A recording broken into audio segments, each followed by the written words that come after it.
guys, Alicia from Morning Hawk Creations.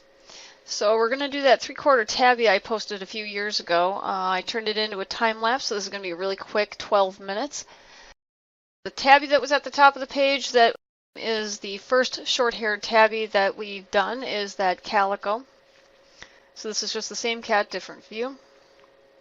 Did a real quick notation of my blending tools. Of course, we've got two different sizes of blending stumps and then some tortillions. Just kind of denoting the difference. And for those of you who have followed other tutorials with me perhaps painting eyes, where I'm working with ultramarine blue in the pupil, you'll notice a similar pattern with these pupils where it's very light on the inside and we're doing black toward the edge to really define the eye and then lead the viewer into the eye and give it some depth. That goes with color and with black and white. So we're going to put a little bit of highlight in the eye, and then we're going to go around and define the edge of the iris and the eyelid. Soften that up with the blending stump. And then of course carrying the shadow down into, then going in with that blending stump and kind of softening that up. Give it a little bit of roundness. Got to remember that that shadow that comes up underneath that eyelid, real important for putting that eye right back into the skull. Make it dark and it pushes it a little bit back, but we want to keep the highlight on the lens of the eye so that it has some liveliness to it. Now this is the ginger side of the face, so the hair that we're putting in around this eye is going to have to be much lighter in tone than the tabby side. And we're going to have to go in and not only keep our strokes real light and tight, we're going to soften this up a lot with the blending stumps, and actually at some point we're just going to lay color in straight with the blending stumps, and we're not even going to wind up using much of the charcoal pencil at all.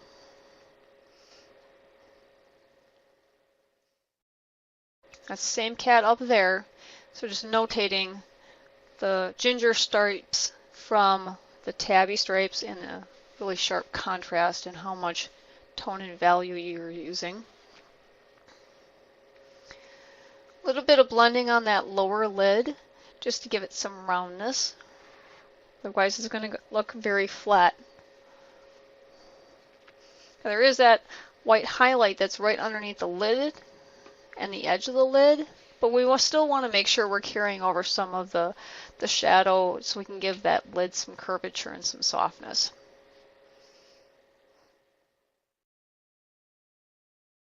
Use a flattened edge on my kneaded eraser to kind of emphasize some highlights in the hair, and then kind of use it like some artists would use a palette knife with acrylics, just kind of lift it out in lines. So here's a really good example of painting straight with the blending stump. There's so much carbon and charcoal build up on this blending stump that I don't even really need to use a pencil, and I really do want to make sure that I'm not going too dark with the ginger areas. If I go too dark, it would be very hard to take that back and lift out some of that color. So it's easier to just go in, layer, judge, layer again, and judge, rather than go, ugh, gotta start over. One of the biggest difficulties I hear students having is that is the foreshortening when they have a 3/4 view. They almost want to duplicate the first eye on the eye that's farthest away from them, and that's kind of a deceptive thing to do. You really kind of want to do that out of habit if you're used to drawing either one eye or you're used to drawing eyes on a subject that's symmetrical rather than 3/4. While your proportions are generally going to be the same, you need to just take a slightly different technique and really make sure you're following the lines that the reference picture is giving you, rather than painting what you think would be the right call.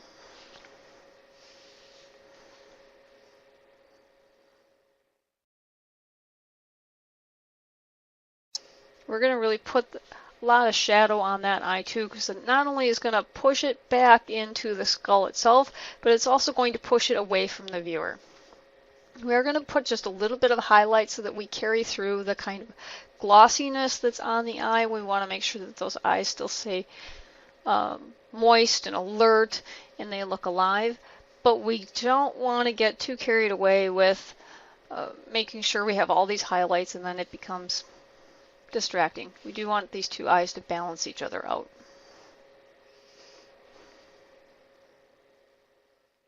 A little bit of minor details going in here.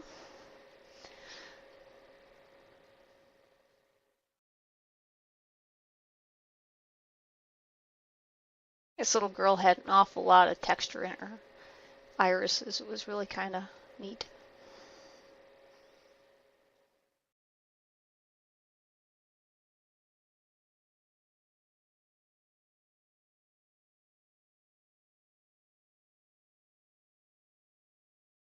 So now we're going to go down this nose.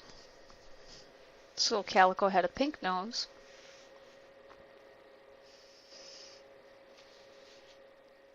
But aside from the tabby markings, which are going up the far side of the head, this nose is going to be the second most prominent thing on this cat. So we want to make sure that we're balancing it out with the rest of her eyes and her tabby markings, that we're not really losing anything and it's becoming a very balanced composition. So eyes first, nose second.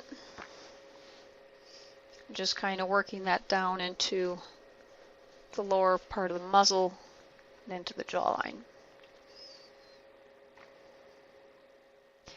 I'm not getting overly detailed with this piece, and it's because what I'm working on is basically a sketchbook. When I started doing these short little tutorials, and in fact this one was originally a 2-hour demo, I was using a sketchbook, and this is still a really, really good demo and a really good quick tutorial. However, as I've gone over many times in the past, sketch paper has a very rough tooth and you have a tendency of losing a lot of detail in the execution. And so I didn't spend too much time getting really detailed. I think I spent like 2.5 hours on this. So this is another really great thing to help you if you have maybe a white cat or a really light colored cat on a white piece of paper and you don't want an overly heavy background. If you put a shadow behind the edge of your animal, it will push your animal that much further forward.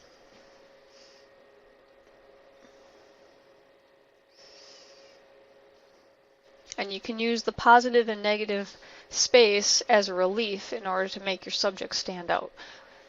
Now you can quickly fade that shadow out off the edge in order to give the illusion that it stands out without being heavy in color or heavy in pigment or going overly dark.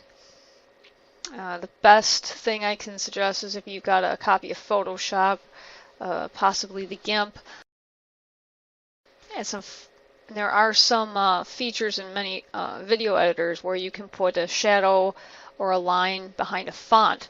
If you play with those 3D features with fonts, you'll be able to tell how adding a shadow or the depth of a shadow can really help you define something that looks very flat in front of you.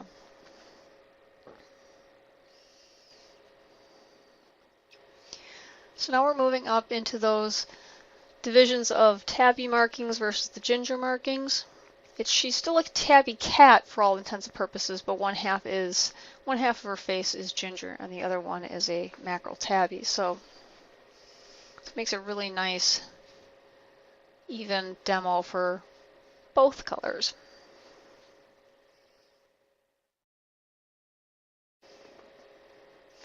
Now because I filmed this years ago, I can see if I can't try and dig out the reference picture and put it in with this little quick 12-minute spiel here, but I apologize if I can't.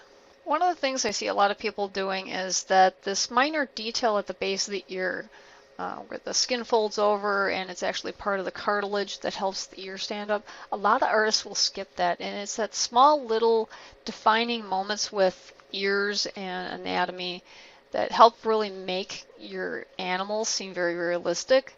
I know that everybody likes to make the most perfect cats in the world. The fur is perfect, there's not a hair out of place, but they will skip that one little fold in the ear, which is very important to the anatomy, just because they think it creates extra noise. I wouldn't skip that. It really adds to it, and owners really, they notice silly things like that. They may not want to point it out, but they will notice it. So now we're carrying some of those mackerel tabby markings down. See how they are much, much darker than the ginger tabby markings, which are on the forefront of the picture.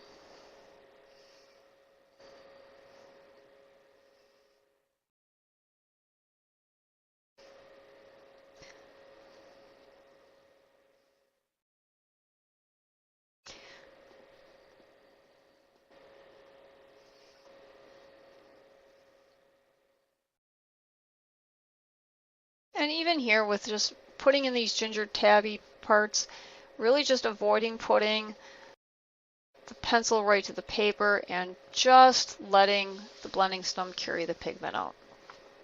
Not wanting to get too dark. So just a little quick demo. Hope you got something out of it. And I'll see you next time. Thanks a lot.